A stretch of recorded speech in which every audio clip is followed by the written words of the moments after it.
Today we're going to learn about projectile motion. A projectile is any object that is kicked, thrown, or shot into the air. We will analyze how the vertical and horizontal motions of a projectile are related, and what are the relationships between a projectile's height, the time it spends in the air, also known as time of flight, the initial velocity, and the horizontal distance traveled, or the range. Now, any object that is shot or thrown into the air, they will all travel along a similar path. Each of them will rise up and then fall. They'll always curve downward along a parabolic path. So any object shot into the air is called a projectile. You can draw a free body diagram of a launched projectile and identify all the forces acting on it. Now, we'll ignore air resistance in this lesson. After an initial force has launched a projectile, the only force acting on it as it moves through the air is gravity. Gravity is the force that's going to cause it to curve downward. So the object is going to be in free fall moving down, just as if you had thrown it straight up into the air. So let's look at two different cases. We see water coming out of a hose will travel like a projectile. In the top picture here, we see water coming out horizontally from a hose. Notice that it's curving downward, making a nice parabola. In the bottom case, the water initially has some upward velocity. It's going up into the air, coming to a stop vertically, and then coming back down. So again, tracing a very nice parabolic path. Now we can analyze the motion of a projectile. We'll see that the two different directions, the horizontal and the vertical components, are independent of each other. A ball is thrown in the air. If you looked at it from the end, it would look like it's traveling just straight up and down as though you'd thrown it straight into the air. The horizontal motion has no effect on the up and down free fall type motion.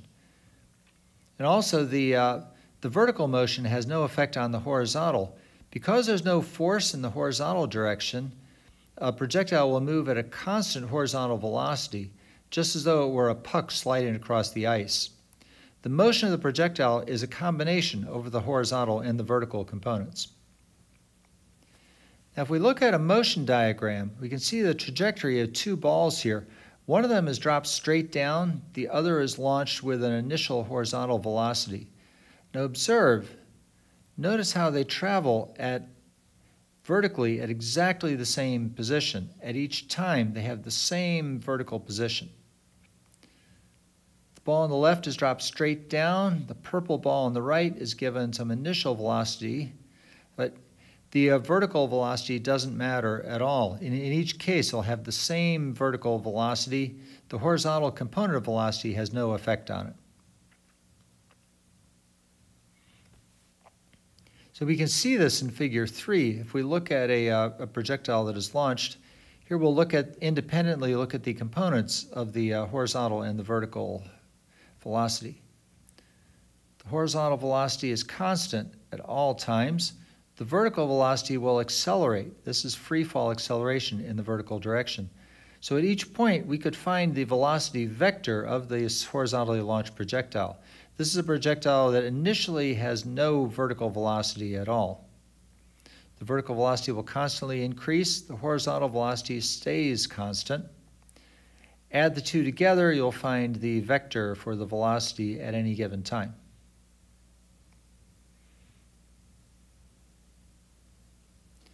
So you notice again, in the horizontal direction, the velocity is constant. There's no force acting on it. In the vertical direction, it starts with zero velocity and then it will increase.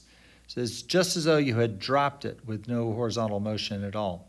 So putting the two of these together, again, you can trace the parabolic trajectory. The trajectory is the path that the projectile follows through the air. So we can analyze this mathematically. We use the same equations of motion that we did in the second unit. In the horizontal direction, it's very simple. It's constant speed. So the x component, the x position, is just going to be the x velocity times time plus the initial position. In the vertical direction, we have constant free fall acceleration. So those three equations of motion for accelerated motion apply. The velocity is the initial velocity plus acceleration times time. The acceleration will be negative 9.8 meters per second squared in this case. position to be the initial position plus initial velocity times time plus acceleration times time squared. That's 1/2 acceleration times time squared. And finally, we have our equation for the velocity and displacement when time is not given. So let's look at an example. Here's a problem with a plate sliding along a countertop. Unfortunately, you slid it too fast. It flies off the end of the countertop.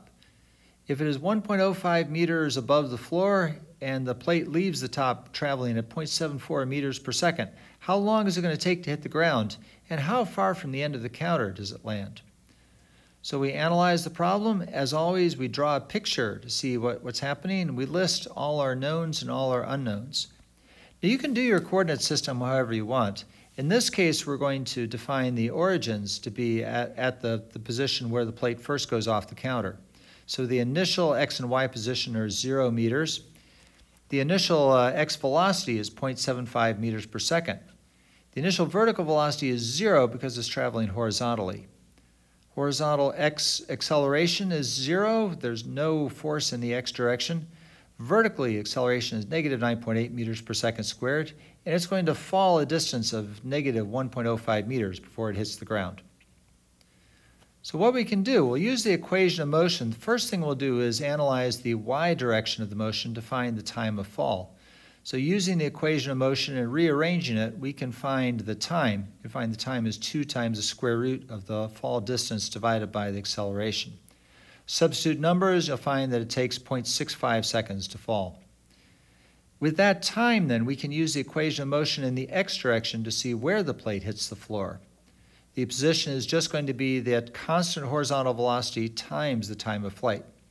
So we evaluate our answer, check, make sure the units make sense, the time's measured in seconds, position is measured in meters. Check the signs, they make sense, they're both positive, so the positions are falling, there's positive time, and the plate is moving out away from the counter. And check the magnitudes. Roughly, it takes about half a second to fall 1 meter. So you can look for large errors by checking that. In this case, we said falling 1.05 meters, 0.65 seconds, that's fine. The other situation we'll look at are angled launch projectiles. So when a projectile is launched at an angle, the initial velocity has both vertical and horizontal components. So we can look at the vertical component of the velocity. This is just like the ball toss that we analyzed in the Measuring G lab.